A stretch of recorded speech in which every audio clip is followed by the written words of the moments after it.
Do you find it hard to explain to friends and family what you now do? Are you wasting valuable time by attempting to figure out challenges on your own? We have created a community for ex-corporate people running their own business who want to live a life they love whilst giving back to their community. This is the Build, Live, Give show. We bring you first-hand experiences of guests going through many of the struggles you face each and every day. We get real with no corporate BS. And now your host, Paul Higgins. Welcome to the Build, Live, Give podcast, episode number 21. I'm Paul Higgins and I'm your show host. And today we're very lucky to have Bonnie Power from Perfect Boom. Bonnie has travelled to over 53 countries and she goes into some detail around what she did then. And she also gives you a great tip of where you should go. So she's got a little bucket list surprise for you. On her return from travelling, she spent a lot of time in the legal and education industry, and she realised it wasn't quite for her, and then she took the brave step of going out and creating her own business. That business is very successful and it still runs, but it's nearly on autopilot for her, and she's now launching a second business, and it's really helping people to leverage LinkedIn. So she's got some brilliant tips in this podcast. So what's been happening in the community? The Build, Live, Give community continues to grow. It's helping ex-corporate career people build a great business, live a great life, and then give back to a community. And please continue to share the word. If you love these podcasts, please subscribe, but also 5-star reviews are fantastic because they really help to continue to build this community so we can all help each other out. So what I'll do now is pass you over to Bonnie Power from Perfect Boom. But before we dive into today's show, leaving corporate to run your own business can be extremely hard and lonely. You start off in a euphoric state, and at some point you look at your cash flow and start to doubt your abilities. What you learn in corporate doesn't always translate, and you are bombarded every day with new challenges.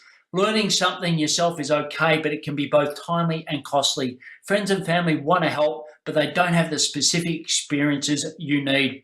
This is why we created the Build, Live, Give community, a free community with hundreds of people just like you answering questions and sharing real experiences, and definitely no spam. This, coupled with weekly interviews on hot topics, will help you expedite success. Search for the Build, Live, Give group in Facebook and answer the 3 questions to gain access. Anyway, enough from me. Now it's time to hand you over to one of the BLG members to hear their wonderful journey. Why don't we start with a bit of a backstory? So just give us a little bit of background up until today.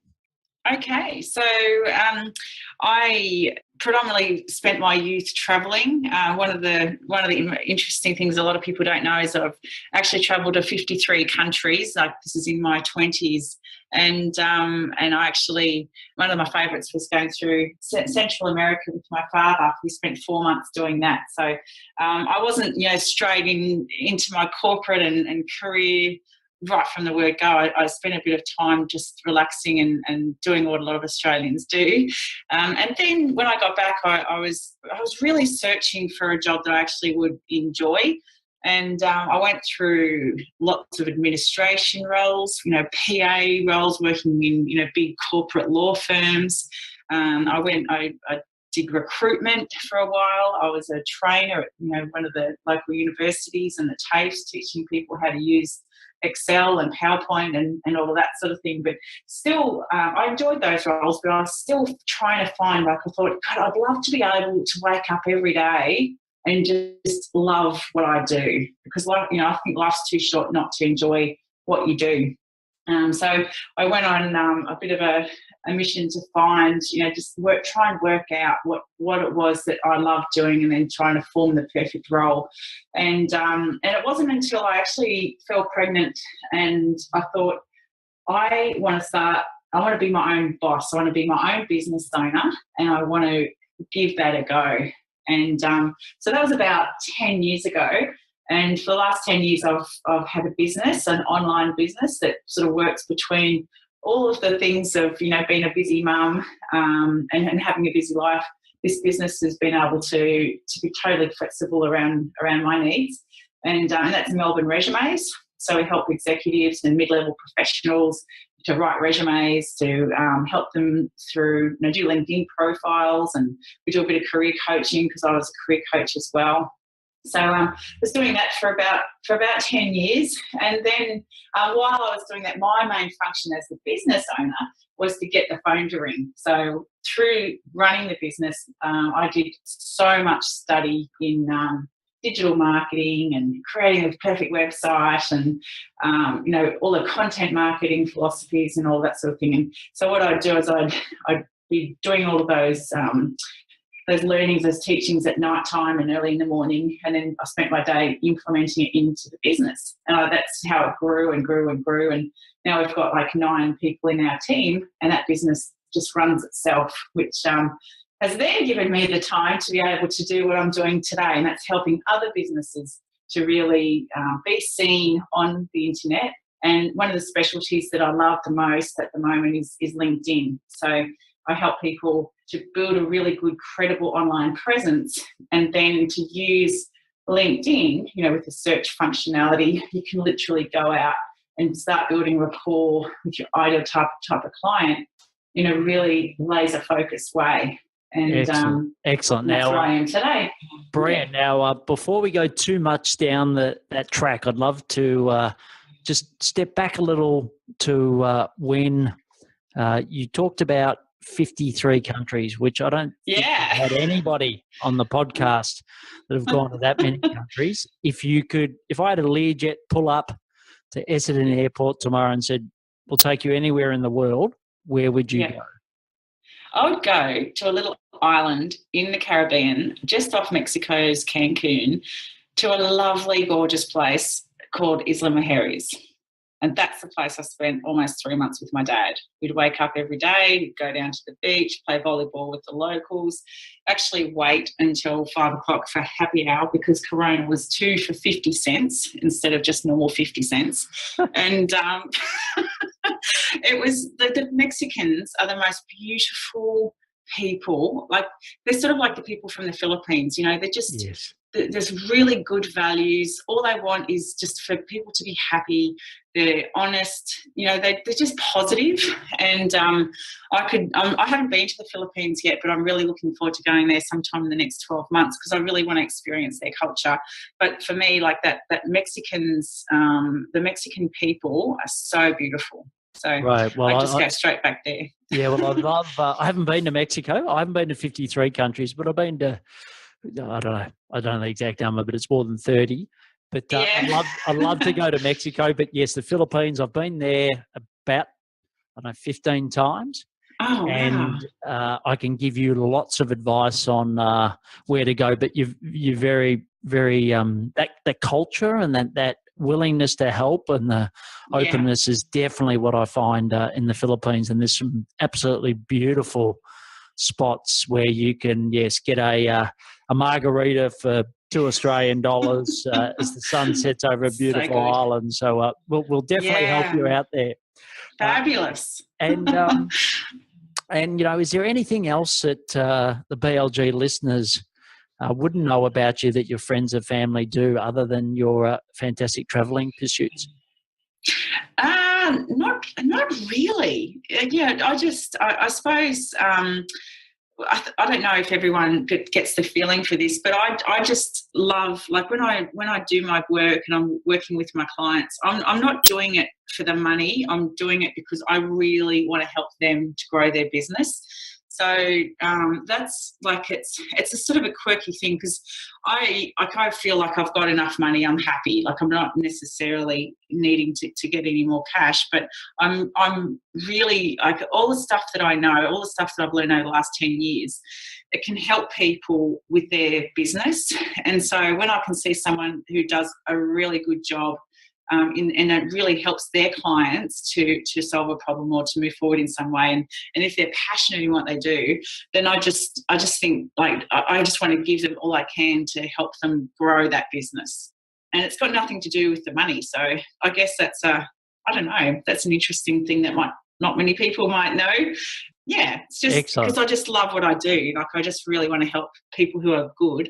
I want to help them to be great, and by sharing the stuff that I know.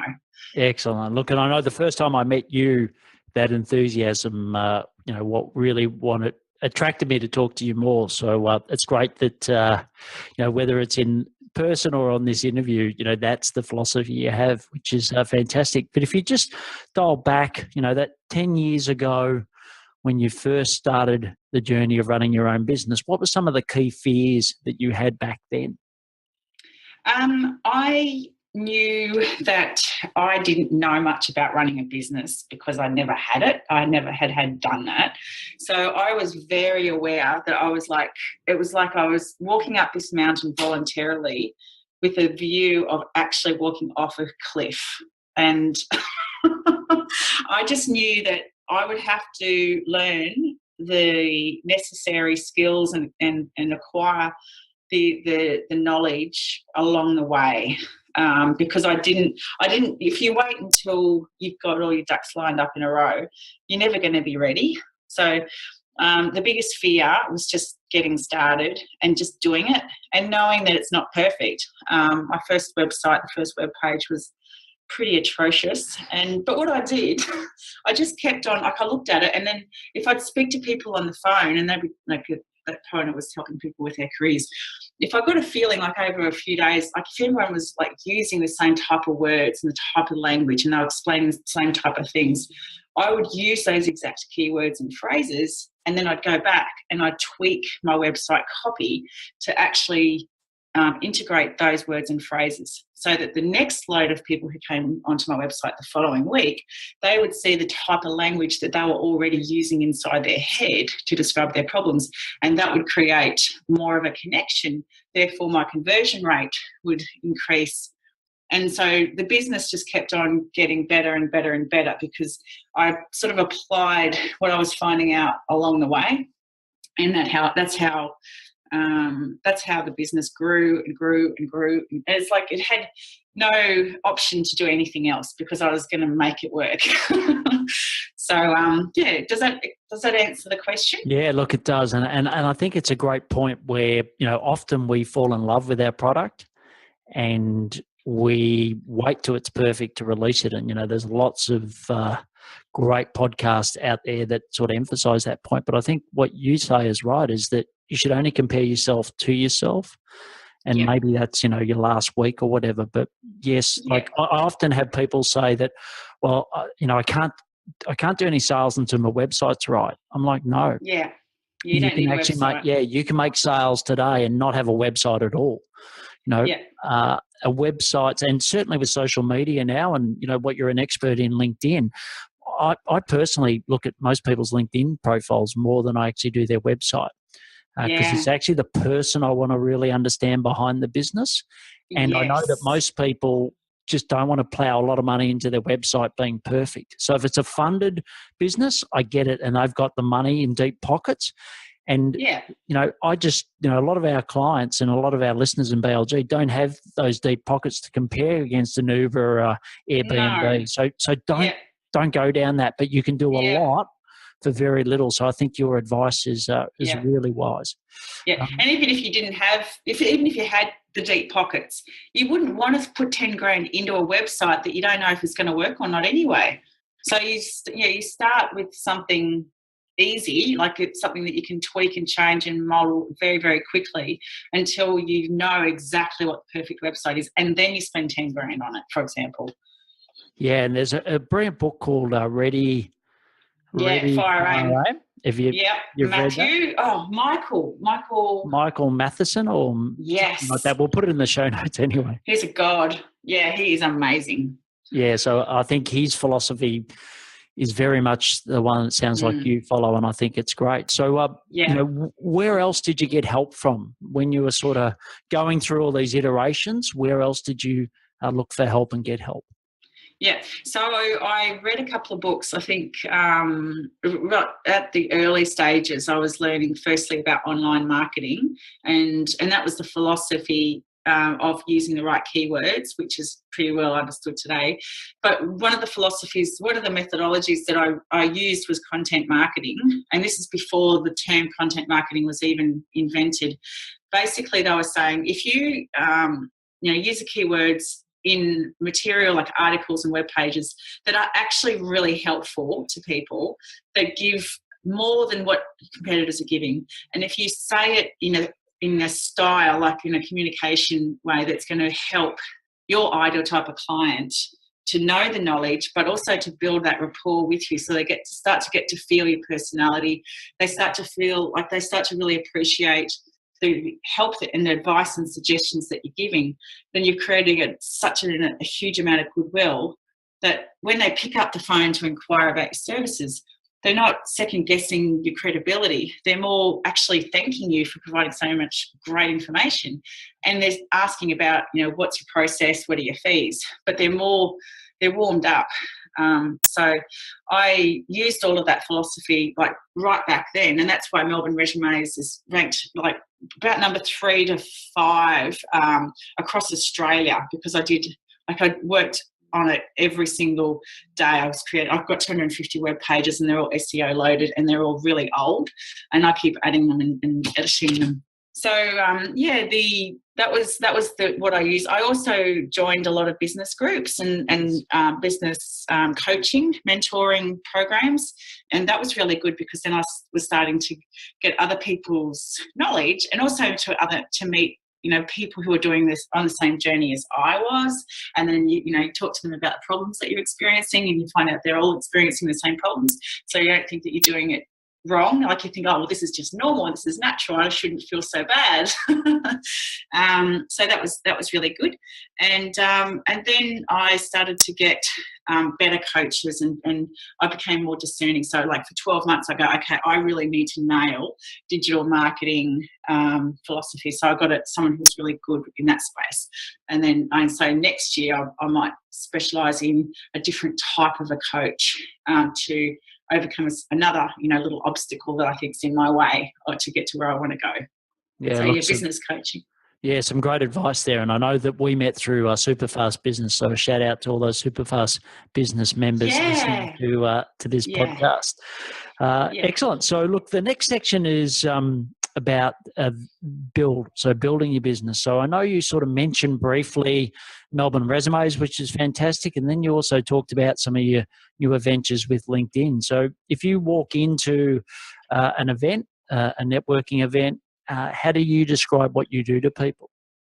I talk about my new business, because my other business is directed to the corporates and people who are actually working on a wage still, and the people who I want to hang out with are business owners.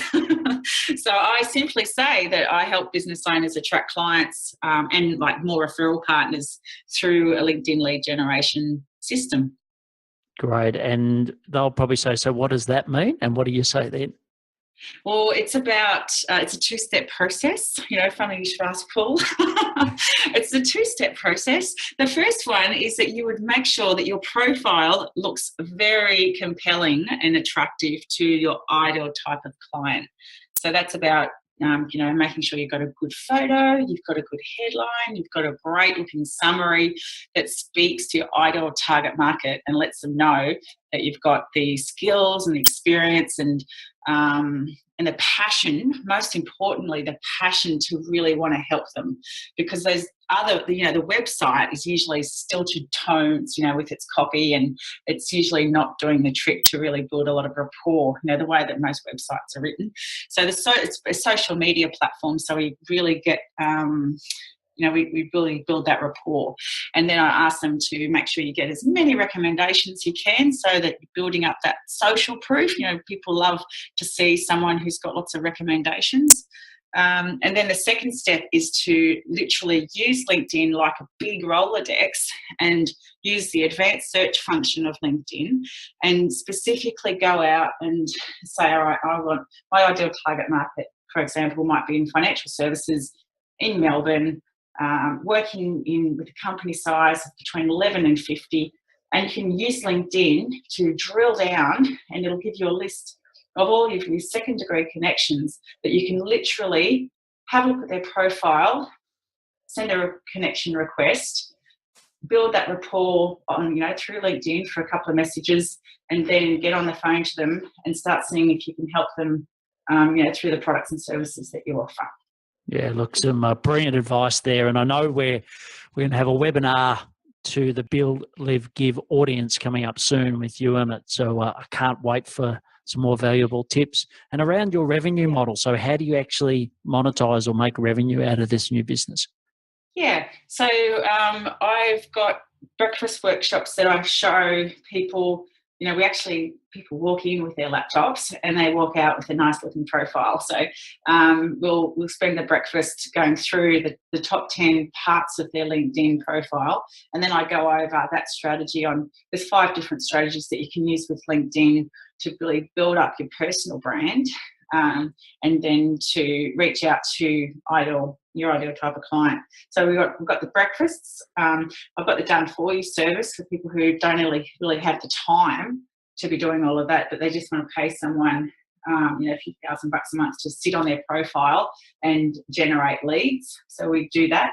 And I'm also developing an online digital program that will step them through so they can just do it from home.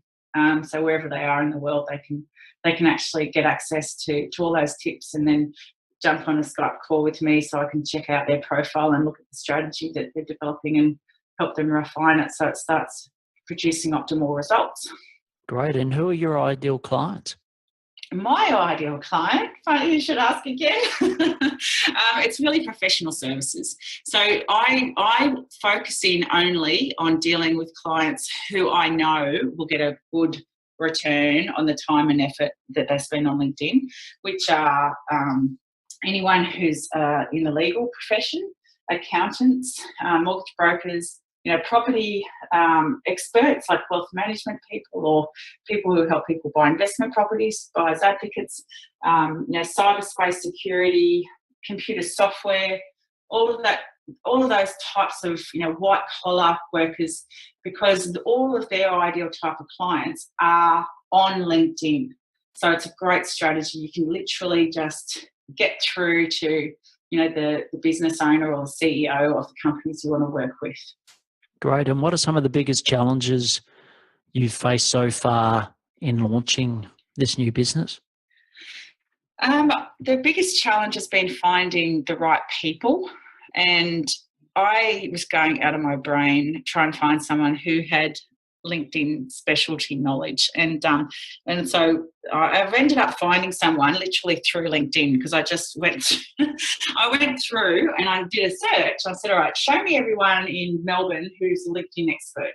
And I had a look at their profiles and I spoke to those people and that was one good way. But then I said, all right, show me everyone in the Philippines who says they're a LinkedIn expert. And I ended up finding the best VA in the world who's done it all before. And so I've overcome that problem. Like in the last 4 weeks, we've been training her and she's been training me because she's been doing the same thing that I want to do for 3.5 years. So, people is the big thing. But I think that I've almost got that fixed now. Thanks to LinkedIn. Great. And if you sort of look back over the 10-year journey, what's the biggest mistake you've made and what was the lesson you could pass on to the BLG listeners as a result of that? Yeah, I think the biggest mistake that I made was about 5 years ago when I had my second child, and I don't say it was necessarily a mistake, but it's something that I'd probably do differently next time. I had 2 kids, I was at home, I had business going really well, like Melbourne Resumes was going really, really well. And so I didn't get out. I was cocooning myself and I wasn't networking. I wasn't reaching out for a lot of help. I wasn't doing any business coaching. I wasn't doing any of that. And what actually happened was I think my business sort of stalled for a while. And next time, if I could sort of press the undo button or the rewind button, I'd probably say, just keep on networking and building up your partnerships. Because I've only just started to sort of do that in the last 6 months. And, as soon as I started to go full throttle and go to networking and go to those breakfast workshops and speak to people, I've had so many opportunities, like people wanting to work with me or refer my services or, inquire about my services. And it's just such a wonderful thing, like just getting out from behind the computer and meeting people face to face. Yeah, look, great advice from, I'm sure it's a lesson or a learning that a lot of people can easily make. It's, life can just get very busy and you can get sheltered. So especially if you're working from home, I think that's, great advantages of working from home, but it is easy to fall into that trap as you said. Excellent. So the next section is around the live section. So just take us through what a typical week looks like for you. Okay, so I have designed my perfect life.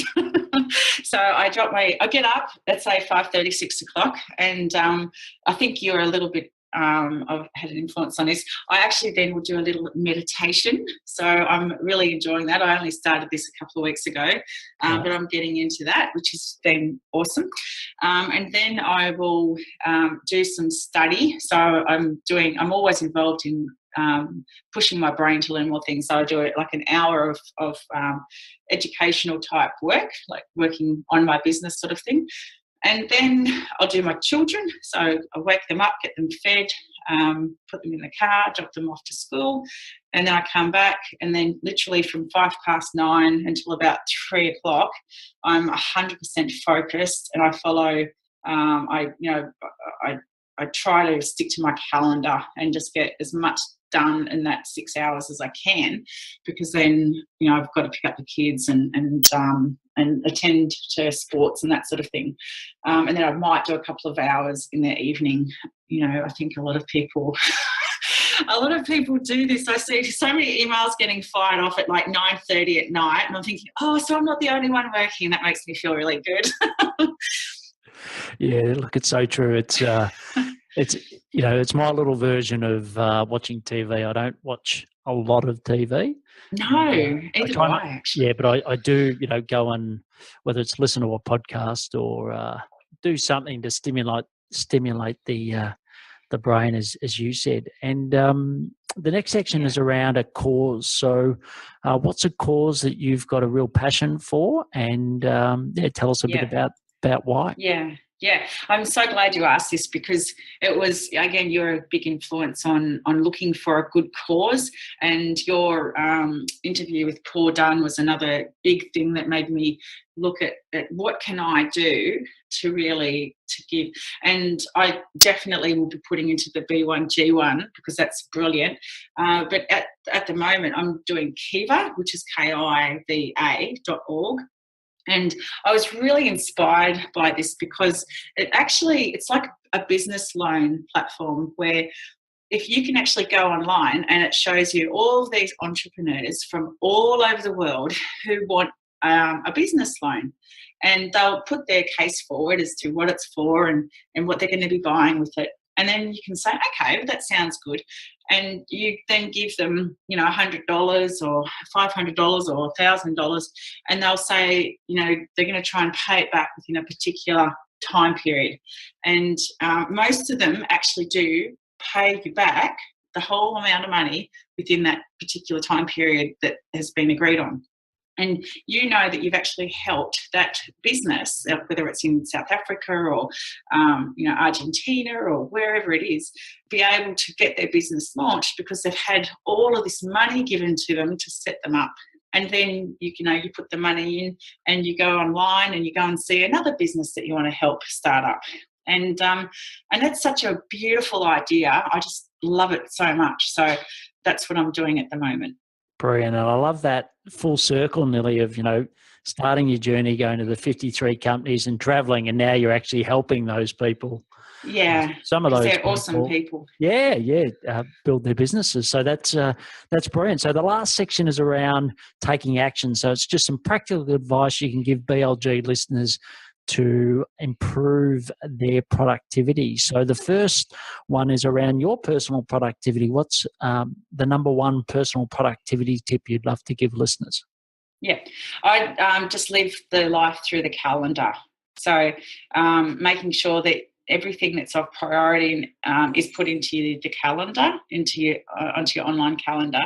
And with Calendly, you can, if people want to speak with you, you just send them the link, and that books time in the calendar that you can actually allocate to meetings, to online meetings. But just using the calendar, like really, really simple, it just clears the brain. So if throughout the day you think you've got 100 things to do, but if you just use the calendar and you just work through everything that you need to do in that day, and it's all black and white. So if you feel your mind drifting or becoming overwhelmed, you just go back to the calendar and you look at what you need to be doing now, and you just do it. And it just helps a busy mind, I think.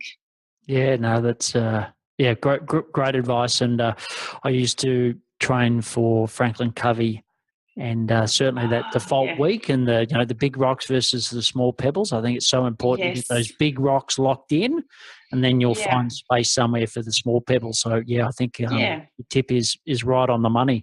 And the next is around apps. So if what are some of the favorite apps that you love to use on your phone?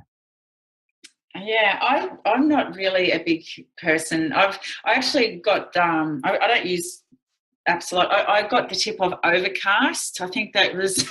Were you the one who suggested that in another interview that you're on? It helps with the podcasting, but it's better than the default podcast app that